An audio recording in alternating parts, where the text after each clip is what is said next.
Hello, good morning everybody. Once again I am Ashutosh with the new topic. आज हम लोग फिर BSL लॉ का एप्लीकेशन देखेंगे। पिछले क्लास में एक straight long infinite current carrying conductor के कारण हम लोग मैग्नेटिक फील्ड इंटेंसिटी निकाले थे। आज हम लोग सर्कुलर कॉइल के कारण फील्ड इंटेंसिटी निकालेंगे। तो सर्कुलर कॉइल में दो सिचुएशन होगा, हम सेंटर पे निकालें और एक्सिस के किसी पॉइंट पे निकालें। तो पहले केस में हम लोग सेंटर पे निकाल के देखते हैं। ओके, तो आज का टॉपिक हुआ magnetic field intensity due to a circular coil at its centre using BSL law. Okay, तो पहले एक हम सर्कुलर कॉइल बनाए। मान लीजिए ये सर्कुलर कॉइल बना लिए, सर्कुलर कॉइल बना लिए और इसमें हम मान लेते हैं कि करंट का जो फ्लो है वो इस दिशा में है। ओके, ये कौन सी दिशा हो गई? तो एंटी क्लॉकवाइज डायरेक्शन में हम करंट के फ्लो को दिखा रहे हैं। इस तरह से करंट फ्लो कर रहा है। ओके, तो अब इसका सेंटर O हो गया। O पॉइंट पे हमें मैग्नेटिक फील्ड इंटेंसिटी का वैल्यू निकालना है। तो now magnetic field intensity at point O is equal to what? Now this is your question. तो हम फिर BSL लॉ से स्टार्ट करें, from BSL law, and you know that BSL law is defined only for current element. तो हमें एक current element select करना होगा। तो सबसे पहला काम है हम एक करंट एलिमेंट सेलेक्ट करें। तो चलिए हम इस वायर के टॉप पे एक छोटा सा लेंथ सेलेक्ट करते हैं, DL length. Okay, DL length का हम करंट एलिमेंट सेलेक्ट किए।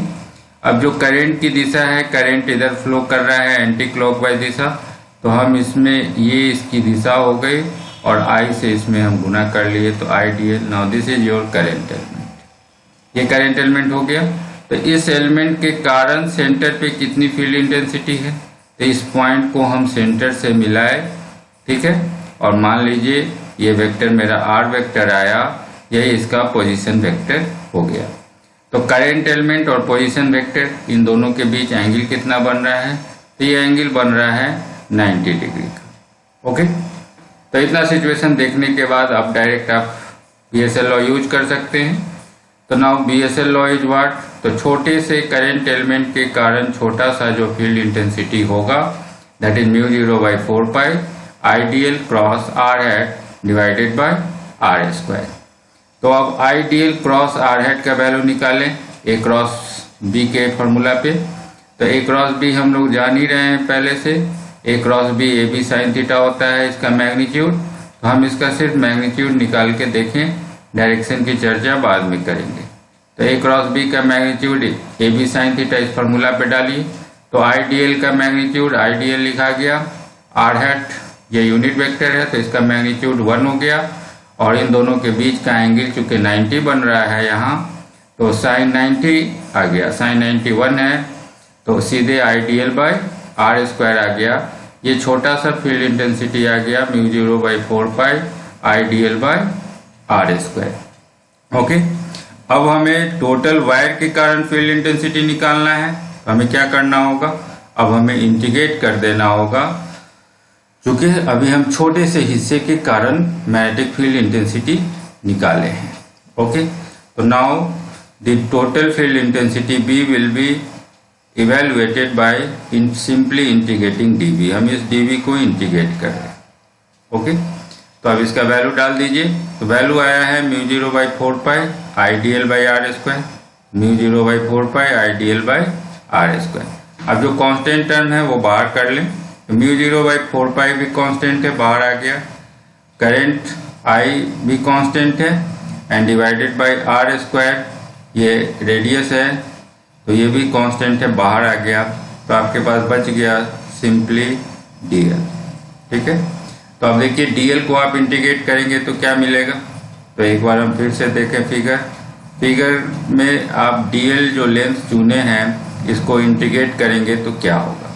तो आपका ये लेंथ DL है, ऐसा ही लेंथ आपको बहुत सारा मिलेगा, और इन सारे लेंथ को अगर हम जोड़ दें तो हमें क्या मिलेगा?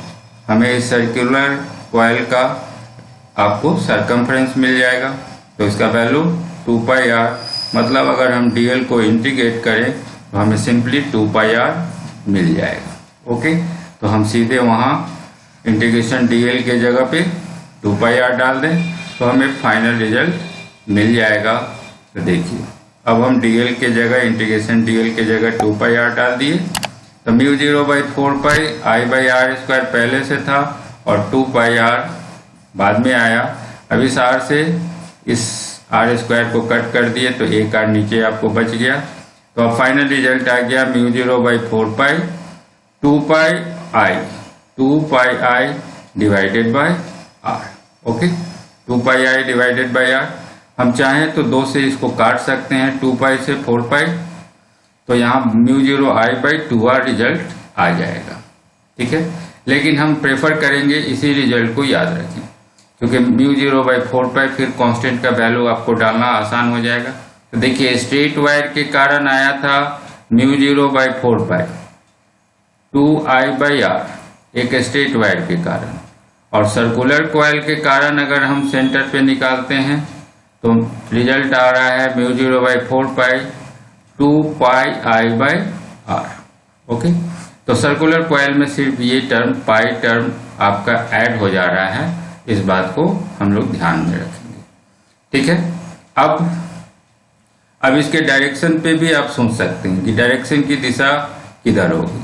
तब देखिए सर्कुलर कॉइल, अब राइट हैंड थंब रूल हम लगाएंगे। सर्कुलर कॉइल पे हमने करंट एलिमेंट लिया IDL ये। ठीक है, IDL की दिशा इधर से इधर की ओर है क्योंकि करंट एंटी क्लॉकवाइज दिशा में फ्लो कर रहा था, तो IDL इधर है और यहाँ से R वेक्टर इधर की ओर है। ओके, तो IDL से R की ओर स्क्रू को आप घुमाएंगे तो स्क्रू खुलेगा और स्क्रू खुलेगा तो ऊपर की ओर आएगा, मतलब इस प्लेन पे परपेंडिकुलर होगा इन अपवर्ड डायरेक्शन, इसलिए हम इसके लिए डॉट साइन का सिंबल यूज करेंगे। आप 2 वेक्टर के क्रॉस प्रोडक्ट से जो डायरेक्शन निकालते हैं ये आपको याद होगा। ठीक है, आप यहाँ राइट हैंड थंब रूल भी लगा सकते हैं। आप यहाँ वायर को होल्ड कीजिए। राइट हैंड में क्या सीखे थे राइट हैंड थंब रूल में, hold the wire in the right hand with extended thumb in the direction of current. तो अगर आप करंट के दिशा में अंगूठे को रखेंगे, फिंगर कर्ल करेंगे, बीच में देखेंगे तो फिंगर ऊपर की ओर आएगा। इससे पता चला कि यहाँ जो मैग्नेटिक फील्ड इंटेंसिटी है ये perpendicular to the plane and in outward direction है। ओके, तो अब ये सर्कुलर कॉइल के सेंटर पे हो गया। अब हम लोग सर्कुलर कॉइल के एक्सिस पे निकालने की कोशिश करते हैं। ठीक है, तो magnetic field intensity due to a circular coil at any point lying on its axis, इसके एक्सिस पे कोई पॉइंट हो तब। ठीक है, तो अब हम पहले फिगर को ठीक से समझें। ये फिगर थोड़ा सा उससे कॉम्प्लेक्स हो जाएगा, फिगर को पहले ढंग से देखें। तो आप एक सर्कुलर कॉइल बनाएं, तो आप हम यहाँ सर्कुलर कॉइल बना रहे हैं क्योंकि अब ये केस 3 डायमेंशनल है। एक सर्कुलर कॉइल बना लिए। अब सर्कुलर कॉइल के सेंटर ये है, यहाँ पे आप पिछले केस में फील्ड इंटेंसिटी निकाले हैं, और ये सर्कुलर कॉइल का एक्सिस हो गया, ये एक्सिस हो गया। ओके, तो मान लेते हैं यही एक्सिस आपका एक्स एक्सिस है।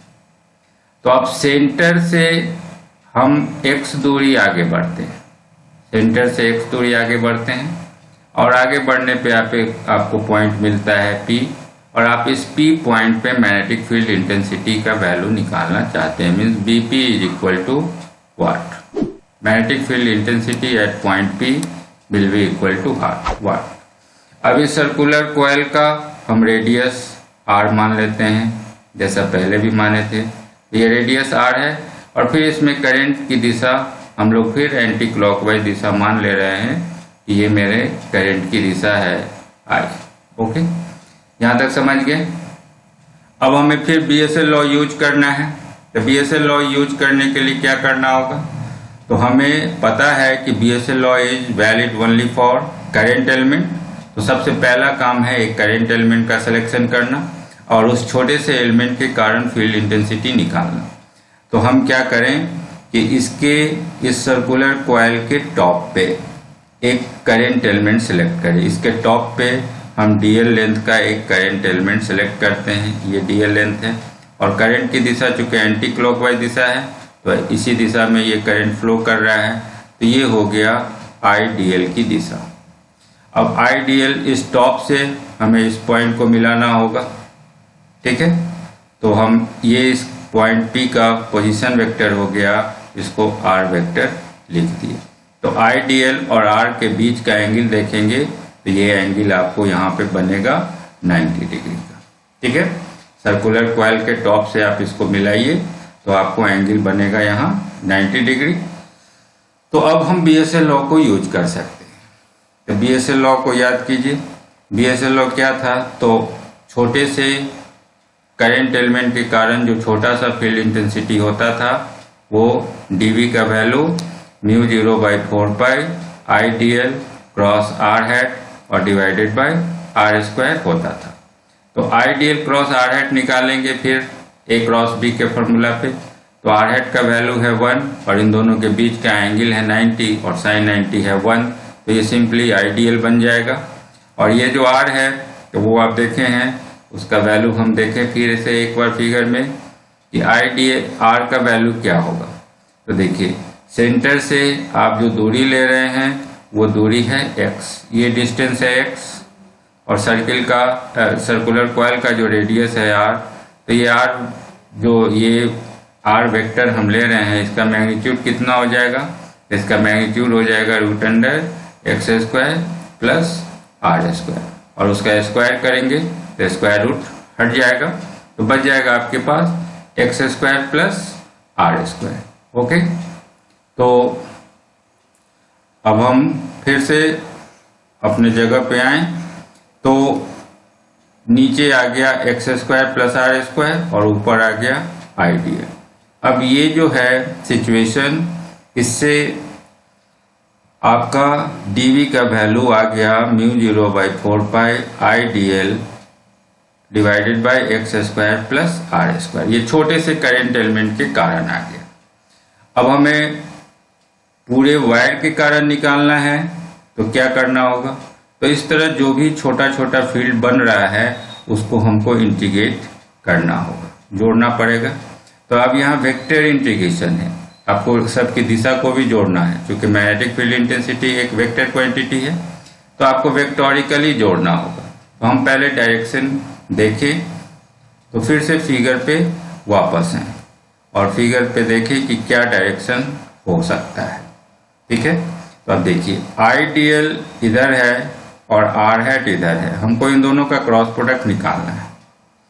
तो इन दोनों का जो ये प्लेन बन रहा है ये समतल, तो IDL क्रॉस R हैट इस समतल पे परपेंडिकुलर होगा, और इधर से हम स्क्रू को इधर की ओर घुमाएंगे तो स्क्रू खुलेगा तो ऊपर की ओर जाएगा, तो इस पे परपेंडिकुलर ऊपर की ओर। तो now this is the direction of your dV। अब छोटे सा जो आप करंट एलिमेंट सेलेक्ट किए थे उसके कारण ये इसकी दिशा हो गई। ओके, अब ऐसा करंट एलिमेंट हम हर जगह चुनेंगे और सबके कारण यहाँ पे कुछ न कुछ डायरेक्शन dV का आपको मिलता जाएगा और आपको सबको वेक्टोरिकली ऐड करना पड़ेगा। तो देखिए यहाँ हम प्रिंसिपल ऑफ सिमेट्री यूज करें और उससे हमारा डेरिवेशन बहुत ही सिंपल हो जाएगा। हम जो ऊपर टॉप पे एक करंट एलिमेंट सेलेक्ट किए थे, ठीक उसके नीचे हम एक सेम उसी साइज का एक छोटा सा करंट एलिमेंट सेलेक्ट करें IDL। ओके, अब इस पॉइंट से इसको मिलाएं तो ये सब सिमिलर हो गया फिगर, जैसा ऊपर वैसा ही ठीक उसके काउंटर पॉइंट नीचे। तो अब इस प्लेन, इसके कारण हम फील्ड इंटेंसिटी निकालेंगे, तो इसकी दिशा अब इस समतल पे परपेंडिकुलर होगी, तो अब ये नीचे की ओर आ गया, ठीक है। तो ये नीचे की ओर आ गया dV। तो अब एक के कारण ऊपर आ रहा है और उसके ठीक काउंटर पार्ट नीचे वाले करंट एलिमेंट के कारण नीचे आ रहा है। अब इस दोनों को अगर हम ऐड करके देखें तो आप देखेंगे from the symmetry of the figure, इस dV का इस दिशा का कंपोनेंट y दिशा का कंपोनेंट और इस dV का नीचे का कंपोनेंट, ये दोनों इक्वल एंड अपोजिट होगा और दोनों कैंसिल आउट हो जाएगा। तो सारा कंपोनेंट आपको सिर्फ x दिशा में मिलेगा। इस दिशा का कंपोनेंट ही अगर हम ऐड कर लें, जितना भी कंपोनेंट करंट एलिमेंट आप सिलेक्ट कर रहे हैं उन सब का x दिशा के कंपोनेंट को अगर हम ग्रैंड टोटल करते चलें तो आपको डिजायर्ड रिजल्ट मिल जाएगा। तो अब इस dB का x दिशा का कंपोनेंट क्या होगा, इसको निकालने के लिए हम क्या करें, तो इसको निकालने के लिए फिर एंगल देखें। तो मान लेते हैं कि ये जो एंगल बन रहा है ये एंगल है theta. Okay, this angle is theta. तो अब देखिए ये एंगल थीटा है तो ये एंगल थीटा होगा। कैसे थीटा होगा ये एंगल, तो चूंकि इस लाइन पे ये लाइन परपेंडिकुलर है और इस लाइन पे ये लाइन परपेंडिकुलर है, तो आपको पता होगा ज्योमेट्री से कि दो स्ट्रेट लाइंस के बीच वही एंगल बनता है जो उनके परपेंडिकुलर के बीच बनता है। तो if this angle is theta तो ये एंगल भी थीटा होगा। तो अब ये एंगल पता चल गया, तो dB का इस दिशा का कंपोनेंट y दिशा का कंपोनेंट हो जाएगा dB cos थीटा और x दिशा का कंपोनेंट हो जाएगा dB sin थीटा। इस दिशा का कंपोनेंट dB sin थीटा हो गया। तो अब हमें dB sin थीटा सारे करंट एलिमेंट के कारण जो dB sin थीटा मिल रहा है इसे ही सिर्फ इंटीग्रेट करना पड़ेगा। ओके, तो अब इसी कंसेप्ट को हम लोग यूज करें नीचे। तो from the symmetry of the figure की सिमेट्री से ये पता चल रहा है कि there is no contribution of magnetic field along the y axis. हमें सिर्फ एक्स एक्सिस के अलोंग कंपोनेंट को ऐड करना है और वो कंपोनेंट है dB sin थीटा। आपने यहाँ पे देखा कि जो इंटीग्रेशन मेरा वेक्टर इंटीग्रेशन था वो प्रिंसिपल ऑफ सिमेट्री यूज किए अगर, तो हमारा ये स्केलर इक्वेशन में बदल गया और ये सिंपली dB sin थीटा को इंटीग्रेट करने से मिलता चला जाएगा। Okay, this is called principle of symmetry. Figure की सिमेट्री से ये पता चल रहा है। ओके, तो अब वैल्यू डाल दीजिए। तो dB का वैल्यू हम डाल दिए μ0/4π IDL बाई x² ये आया हुआ था। अब बचा साइन थीटा। अब साइन थीटा निकालने के लिए फिर से एक बार हम फिगर पे आए और साइन थीटा निकालें। तो साइन थीटा का वैल्यू क्या होगा, तो ये एंगल थीटा है साइन थीटा P/h। तो P यहाँ परपेंडिकुलर ये R हो गया इस एंगल के लिए और h हो गया ये दूरी, और ये दूरी कितना है √x² प्लस r² है। तो r डिवाइडेड बाय x²/r², ये साइन थीटा का वैल्यू हो गया। यहाँ साइन थीटा का वैल्यू r/√x² प्लस r², तो ये वैल्यू हम यहाँ डाल दिए। ठीक है, ये साइन थीटा का वैल्यू डाल दिए। तो अब देखिए क्या रिजल्ट आ रहा है, तो μ0/4π आ गया, यहाँ से i आ गया, यहाँ से r आ गया, IR आ गया। ठीक है, और नीचे x² प्लस r² और x² प्लस r² का पावर 1/2 दोनों को ऐड करेंगे तो x² plus r² to the power 3/2 आ गया। तो बच गया सिर्फ इंटीग्रेशन dl, केवल हमें dl को इंटीग्रेट करना होगा, बाकी ये सारा टर्म कांस्टेंट टर्म हो गया। ओके, तो अब इसे सिंपली सॉल्व कर लेना है हमें। तो इंटीग्रेशन dl को हम इंटीग्रेट करेंगे तो क्या आएगा, तो dl तो सर्कुलर कॉइल पे आप छोटा सा एलिमेंट चुने थे, सबको जोड़ते जाएंगे तो आपको सर्कुलर कॉइल का सरकमफ्रेंस मिल जाएगा। तो इस dl को इंटीग्रेट करने से सिंपली आपको 2πr मिलेगा। ठीक है, तब आपका रिजल्ट आ गया μ0/4π। अब यहाँ से 2πi r², देखिए 2πi और r² आ गया and divided by x² plus r² to the power 3/2। Now this is your magnetic field intensity at a distance x from the center of the coil। Circular coil के centre से x दूरी आगे बढ़िए, उसके axis के किसी point पे, वहां पे मैग्नेटिक फील्ड इंटेंसिटी का ये वैल्यू हो गया और उसकी दिशा अलोंग x एक्सिस हो गया। अब कुछ हम स्पेशल केस को देखें।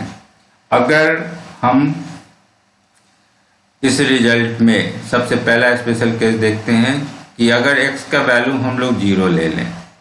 ठीक है, देखिए सर्कुलर कॉइल है, अब आप इसके सेंटर से चले थे x दूरी इधर की और एक्सिस पे, तो आप P पॉइंट पे पहुंचे थे। अगर x 0 हो जाएगा तो आप सर्कुलर कॉइल के ठीक सेंटर पे पहुंच जाएंगे। ओके, तो x का वैल्यू 0 लेने पे आप सेंटर पे पहुंच गए। तो when x is equal to 0, point P lie at the centre of the circular disc. ठीक है। तो अब x का वैल्यू 0 डाल के देखिए, तो यहाँ अगर हम x 0 डालेंगे तो बचेगा आर स्क्वायर और पावर 3/2, 2 से 2 कट गया तो नीचे आ जाएगा आर क्यूब। तो अब रिजल्ट आ जाएगा 2 pi I are square divided by R cube, और आर स्क्वायर से आर क्यूब काटेंगे तो नीचे रिजल्ट आ जाएगा आर। और देखिए कि ये रिजल्ट क्या सर्कुलर कॉइल के सेंटर वाले रिजल्ट से टैली कर रहा है। तो यस, इट इज टैलिंग। तो μ0/4 2 पाई आई बाई आर, तो ये सर्कुलर कॉइल के सेंटर पे रिजल्ट आ गया। ओके, अब देखिए, और यहाँ पे x नहीं है तो ये आपका मैक्सिमम वैल्यू भी आएगा। अब हम लोग और दूसरे स्पेशल केस को देखें कि हम रेशियो निकाल के देखें। रेशियो निकालें मैग्नेटिक फील्ड का एट द सेंटर और ऑन द एक्सिस, दोनों का रेशियो निकालें। सेंटर पे कितना रिजल्ट है और एक्सिस पे कितना रिजल्ट है, इन दोनों का रेशियो निकालिए। तो सेंटर पे रिजल्ट आया था μ0/4 pi 2 pi I by R, μ0/4 2 pi I divided by R. और सेंटर पे एक्सिस पे रिजल्ट आया था μ0/4, ठीक है, 2 pi I are square by x square plus are square to the power 3/2। तो ये उलट गया, 4 पाई ऊपर चला गया, μ0 चूंकि हमें भाग देना है तो गुना करके उल्टा कर लिए। तो μ0/4 बन गया 4 पाई बाई μ0, और 2 पाई आई आर स्क्वायर नीचे आ गया, x square plus are square to the power 3/2 ऊपर चला गया। अब देखिए कटेगा क्या, तो μ0/4 और ये दोनों कट गया, 2 पाई आई कट गया, तो आपको ऊपर बचा x square plus are square to the power 3/2, और नीचे एक आर और आर स्क्वायर, तो नीचे आ गया आर क्यूब। ओके, तो अब इसे हम लोग लिख सकते हैं 1 बाय, इसे लिखा जा सकता है 1 plus x square plus are square to the power 3/2।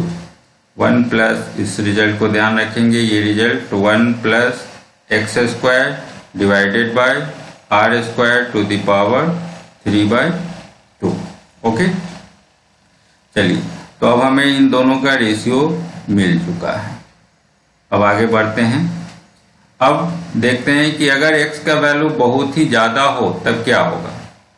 When x will be very very greater than r, तो x जब बहुत बड़ा होगा r के तुलना में तो हम r को इग्नोर कर सकते हैं, ठीक है, x की तुलना में। तो देखिए आपका रिजल्ट क्या था, तो जो एक्सिस पे जो रिजल्ट था वो था μ0/4 यहाँ पे रिजल्ट है। तो यहाँ पे x square plus are square to the power 3/2 है, और x अगर बहुत बड़ा ले लें r से, हम बहुत दूर चले जाएं, तो this term can be ignored. Sorry, उल्टा हो गया, x बड़ा है तो r square can be ignored in comparison to x square. तो इसको जब इग्नोर कर देंगे हम, तो यहाँ क्या बचेगा, 2 से 2 कट जाएगा तो एक्स क्यूब बच जाएगा। ओके, तो अब हम इस रिजल्ट को आगे यूज करें कि अगर x का वैल्यू बहुत ही बड़ा हो r की तुलना में, तब आपका b का वैल्यू क्या हो जाएगा। तो b का वैल्यू आ गया आपको μ0/4 2 पाई आई आर स्क्वायर ऊपर है ही, और नीचे आ गया एक्स क्यूब। अब यहाँ देखिए कि पाई आर स्क्वायर जो टर्म आया, पाई आर स्क्वायर को हम area of the circular coil ले सकते हैं क्योंकि आर रेडियस है। तो पाई आर स्क्वायर एरिया हो गया, इसको ए लेटर से लिखें तो 2IA divided by x cube. ये हो गया कि अगर आप एक्सिस पे बहुत दूर जा रहे हैं, एक्स उसके रेडियस की तुलना में आप बहुत दूर चले जा रहे हैं पी पॉइंट पे, तब जाके क्या फील्ड इंटेंसिटी होगी, तो उसके लिए ये खास रिजल्ट है। अब आगे देखते हैं कि अगर उस कॉइल में, अभी हमने सिंगल टर्न की बात की, अगर हम मान लें कि उस कॉइल में n टर्न्स है, बार बार आप तार को कॉइल को लपेट के उसमें n टर्न्स डाले हैं, if there are n turns in the coil, तो हमें क्या करना होगा, हमें सिंपली n से गुना कर लेना है। जो रिजल्ट आपके पास पहले से है mu 0 by 4 pi 2 pi I are square by x square plus are square to the power 3/2। अब इस रिजल्ट में हम सिंपली n से गुना करेंगे, क्योंकि प्रत्येक कॉइल अपना अपना फील्ड बनाएगा, तो n टाइम्स मल्टीप्लाइड हो जाएगा। एक्सिस वाले केस में भी और सेंटर वाले केस में भी जो 2 पाई आई बाई आर आया था उसमें भी n से गुना कर लें तो मेरा काम हो जाएगा। ओके, तो n टर्न्स रहेगा तो कोई टेंशन नहीं है, सिर्फ हमें n से गुना कर लेना है नंबर ऑफ टर्न से। अब हम इसका एक कर्व देखते हैं, bx कर्व। bx कर्व का मतलब क्या है? bx कर्व का मतलब है कि जैसे जैसे हम कॉइल है और कॉइल के सेंटर से हम चले थे तो इधर x की ओर हम बढ़ते जा रहे थे, x एक्सिस की ओर। जैसे जैसे दूरी आगे अब बढ़ते जाएंगे तो b के वैल्यू पे क्या प्रभाव पड़ेगा, इसको अगर हम एक कर्व बना के देखें तो that will be called your bx curve. Okay, तो इसको देख लें। सर्कुलर कॉइल के केस में ऐसा क्या होने जा रहा है, तो सर्कुलर कॉइल के केस में जो आपको कर्व आएगा वो ऐसा आएगा। इसमें क्या है कि सेंटर पे आपका मैग्नेटिक फील्ड इंटेंसिटी का वैल्यू मैक्सिमम है। बी का जो वैल्यू आया था सेंटर पे एट पॉइंट O वो क्या था, तो mu 0 by 4 pi 2 pi I by 2 pi I divided by r आया था। ठीक है, तो ये आपका मैक्सिमम वैल्यू देगा। और जैसे जैसे हम इससे सेंटर से आगे बढ़ेंगे आइदर पॉजिटिव एक्स एक्सिस या निगेटिव एक्स एक्सिस, तो बी का वैल्यू धीरे धीरे डाउन होता चलेगा और ये जब इनफाइनाइट डिस्टेंस जाएंगे तब बी का वैल्यू 0 होता चला जाएगा। ओके, तो now this is your bx curve. तो जब b 0 है, जब x प्लस माइनस इन्फिनिटी है, मतलब हम इनफाइनाइट डिस्टेंस चले जाएंगे तो हमें b का वैल्यू 0 मिल जाएगा। और मैक्सिमम कब मिलेगा, तो सेंटर ऑफ द कॉइल पे हमें मैक्सिमम वैल्यू मिल जाएगा। ओके, यहाँ पे हम 2 पॉइंट डिसाइड करते हैं, एक पॉइंट है a डैश और एक पॉइंट है a। ठीक है, 2 पॉइंट देख रहे हैं, ये x is equal to r/2 distance पे और x is equal to minus r/2 distance पे। मैंने सर्कुलर कॉइल का जो रेडियस है उसके हाफ डिस्टेंस पे राइट में भी और हाफ डिस्टेंस पे लेफ्ट में भी 2 पॉइंट डिसाइड कर रहे हैं, a और a डैश। ठीक है, अब इन दोनों का मीनिंग क्या है ये जरा देख लें। अब इसको हम लोग कहते हैं पॉइंट ऑफ इन्फ्लेक्शन। ठीक है, a एंड a डैश।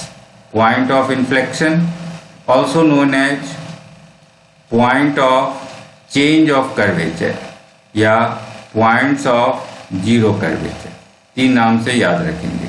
ये जो 2 पॉइंट था वो पॉइंट ऑफ इन्फ्लेक्शन कहलाएगा या चेंज ऑफ कर्वेचर या पॉइंट्स ऑफ जीरो कर्वेचर कहलाएगा। इस पॉइंट पे क्या है कि b का जो वैल्यू है ये x से लीनियरली डिपेंड करता है। आप नीचे देख रहे हैं b के वैल्यू में x square plus are square to the power 3/2 result आ रहा है। तो अब हम इस 2 पॉइंट पे पहुंचेंगे तो वहाँ b का वेरिएशन x से लीनियर हो जाएगा, वहाँ क्वाड्रेटिक फॉर्म नहीं रहेगा वहाँ लीनियर इक्वेशन आ जाएगा। तो dv/dx अगर लीनियर फॉर्म है तो that will be a constant, और इसको अगर हम इंटीग्रेट करें दोबारा डबल डिफरेंशिएशन तो you will get result 0। Okay, तो ये 2 पॉइंट आपका पॉइंट ऑफ इन्फ्लेक्शन या कहलाता है। अब ये कहाँ पे लोकेटेड है, तो ये लोकेटेड ऑलरेडी आपको बता दिए कि ये x का वैल्यू जब हम प्लस r/2 लें या माइनस r/2 लें तब आपको ये पॉइंट आपको मिलेगा। और यहाँ पे जो मैग्नेटिक फील्ड इंटेंसिटी का वैल्यू होगा तो x का वैल्यू अगर आप r/2 डाल दें अपने ओरिजिनल फार्मूला पे तो आपको मैग्नेटिक फील्ड इंटेंसिटी का वैल्यू मिल जाएगा।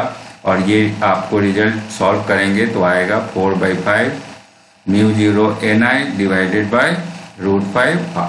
ओके, तो now this will be your final result. तो इस तरह से हम लोग आज सर्कुलर कॉइल के सारे केसेस को देख लिए, स्पेशल केस के साथ, उसके सेंटर पे, उसके एक्सिस पे और भी डिफरेंट केसेस में। ओके, तो ये आपका BSL लॉ का एप्लीकेशन हुआ। फिर हम लोग नेक्स्ट क्लास में कुछ न्यूमेरिकल सॉल्व करके देखेंगे based on BSL law. Okay, तो दैट्स ओवर फॉर टुडे।